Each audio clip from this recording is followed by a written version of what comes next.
So, you're a server admin, huh? And you're feeling ready to turn your server into a community? Well, hold on there, champ. Let's back this knowledge train up a little bit before we leave the station. What's the difference between a server and a community? What is an admin even? I've never thought of myself as a tax fraud in the eyes of the IRS. IRS. Well, good news, because we will be able to answer most of these questions today. A community is like the natural evolution of a server.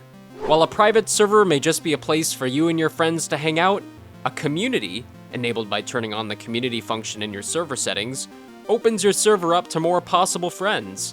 While your server is a personal space, a community is like a lunch table in the cafeteria. If you're a new kid at school and you're sitting down at a table for the first time, how does that feel? I mean, gosh, that could Thoughts be are racing through your head. Oh, these people are gonna like me. Oh, what if I say something? How do you eat lunch? Oh, not as a sport. Think about it. If you were in the new kid's place, what would you wish that someone at the table did to help you feel comfortable? Well, as an admin, you're in a position where you can welcome as many people to your community table as you'd like. Let's take the Plant Pals server here.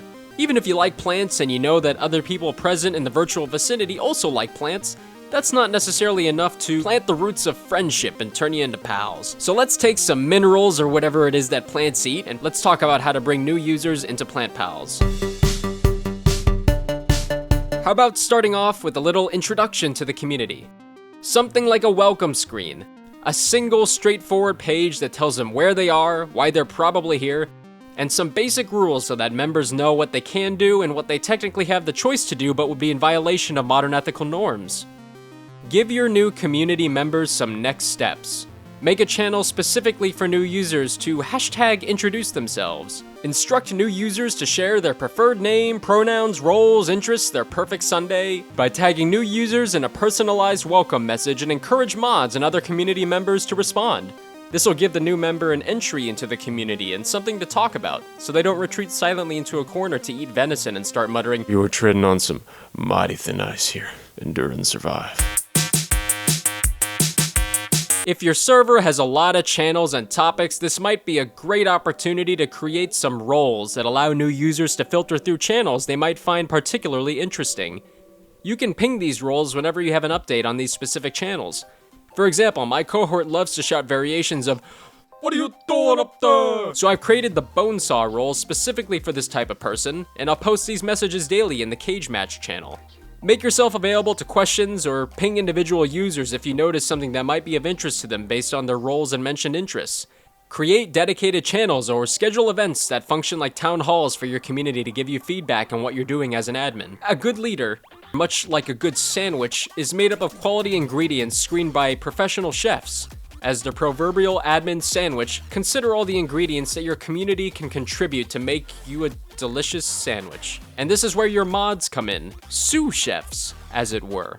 Members of the community who have volunteered to help make the sandwich awesome by keeping an eye on the lettuce and the tomatoes and the, Don't be afraid to leverage the safety tools at your disposal, like the timeout feature, if a user is doing a little more antagonizing than they are greeting. Gives hot-headed users some space to cool down. Maybe take up a soothing hobby like catch and release fishing or moving heavy bags of grain, and let them let out a little steam before they're allowed to come back to camp. There's a reason that timeouts have been used by our parental ancestors for centuries, and that's because it works. Fostering a positive environment that allows for second chances and reform in your community is great, but you and your mods shouldn't be afraid to put your foot down if someone is behaving unacceptably or being outright nasty. We could talk shop for days about all the different safety tools at your disposal, and in our Discord Moderation Academy we do that, but let's shift gears and talk about how to bring wayward souls back to your cool lunch table tomorrow, and the day after that, and the next day, and the next day, and the next day. A lot of people don't know this, which is a shame because it's pretty cool, but there's actually a feature that lets you schedule events right in your server. Just head right up here to the Events tab and then hit the Create Event button and follow the prompts. You can schedule game nights, hangouts, virtual meet and greets in a voice channel, or do some wacky weirdo thing in a text channel, or IRL in the produce section of a grocery store, or frickin' at the bodega across the street where you can get a hard-pressed panini and food poisoning for the low price of $6.99 plus tax. Make daily polls or questions in general, host photography contests, accuse your server of a murder most foul in a Thursday game night. Don't be afraid to throw spaghetti at the wall. There's nothing wrong with trying new things and asking folks what they want to see more of from the community. As the community leaders, you and your mod team are kind of like role models, you know? You're the older siblings, the camp counselors, the mathletes, the speech and debate champions for the last 5 years in a row. Lead by example. Stick around in all your channels and spark conversations. Ask questions about the topic of the channel that are on your mind. We guarantee that someone else on the server is thinking about the exact same thing. Did you like this episode? Do you want to see more stuff like this? Can anyone help verify if I've accidentally committed tax fraud? We just imagined a new place for more content like this. Let us know what you think and tell your friends about it because mine won't reply to my messages anymore.